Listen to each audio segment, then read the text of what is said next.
My friend's divorce is causing a rift between my husband and me. Plus all updates. I am 40 female, my husband is 37 male.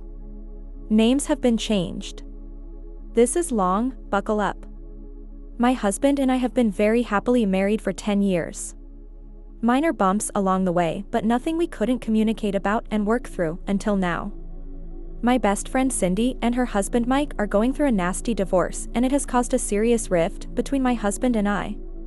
I didn't realize how serious it was until this morning when he told me he was going to stay at his brother's house for the weekend. To understand the current situation, there is a bit of background I need to provide. 4 years ago, my hubby's close friend Alan was caught having an affair on his wife, we'll call her Carol. I was good friends with Carol. Not super close, but we'd get together for cocktails a few times a month, and occasionally we'd go on double dates.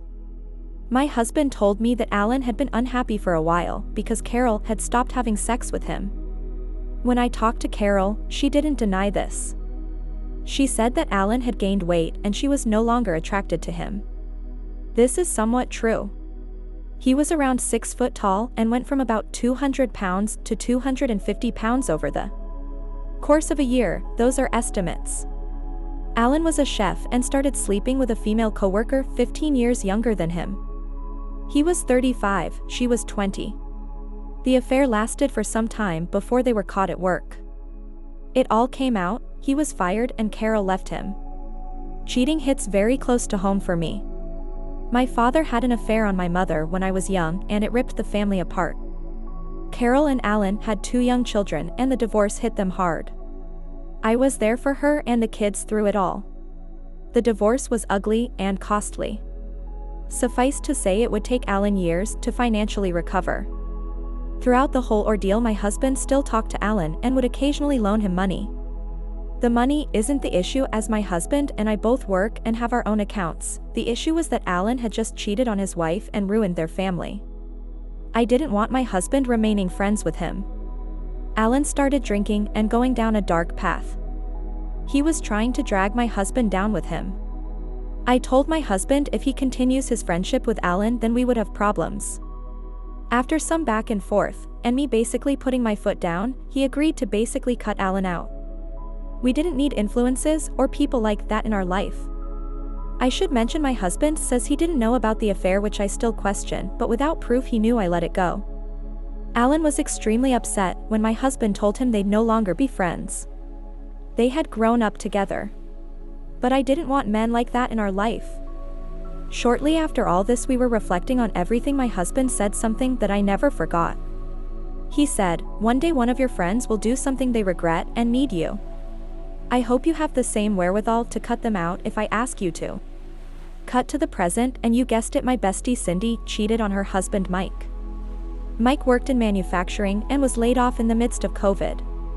He eventually went back to work, but at a much lower wage, according to her, and money was tight for them.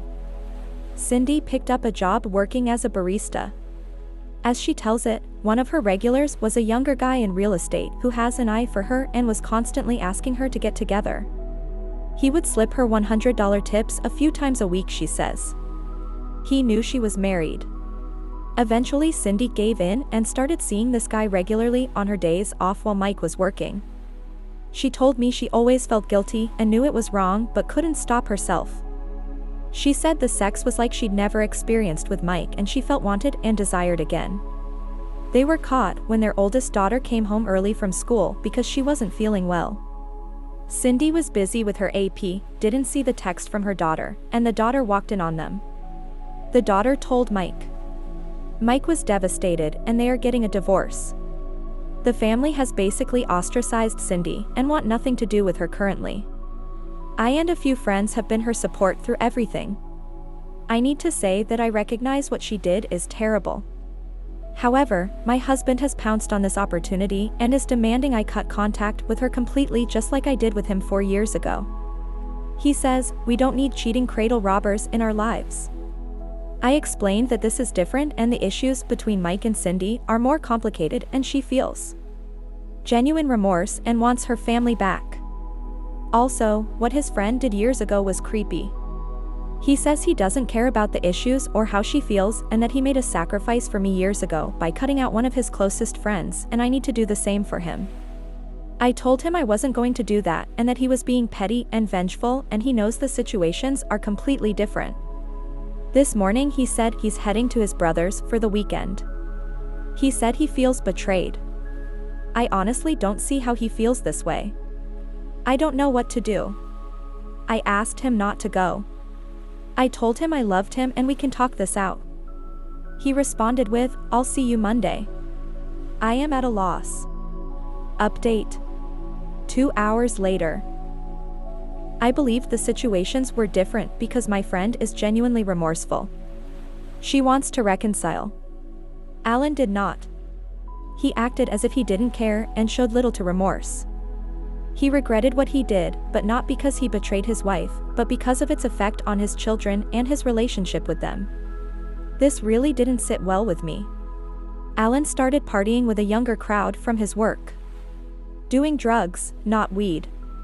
Drinking heavy and just overall regressing as an adult, and I didn't want him dragging my husband into it. It's really hard to accept that someone you consider your best friend could do something so vile. I try to tune out the detail about her daughter catching them because it's so sad and heartbreaking. I've always thought she was such a good mother and model wife. I looked up to her even. What does that weigh about my judgment of character? Now that I've accepted what I have to do and I feel consumed with guilt, the thought of cutting Cindy out of my life hurts. We've been through a lot. Our families have vacationed together. I've confided in her and vice versa. It's scary to imagine just telling her, "Sorry, but we're done." And knowing that's exactly what I made my husband do and realizing how he must have felt, it feels really shitty. He doesn't show a ton of emotion. He is very much a man's man. Had he told me he was feeling this way, I wouldn't have made him do it. I regret it a lot. The responses are overwhelming. It's only been hours and strangers are telling me I'm a horrible person and my husband should divorce me. I feel sick. I texted him a novel minutes ago telling him how sorry I was. That I feel guilty. I feel stupid. That I'm sorry about what I made him do years ago, and now I know how he felt. I told him I will cut Cindy out if that's what he really wants. I told him to reconnect with Alan. I asked him to come home and talk to me before heading to his brother's. I'm waiting for him to respond. He's too good to me. He'll probably forgive me, tell me I don't have to cut Cindy out, and I'll feel even worse. I'm not looking for sympathy. I just feel like absolute shit right now. Thanks for the slap of reality. What do you guys think? Let's discuss in the comments. Follow for more stories.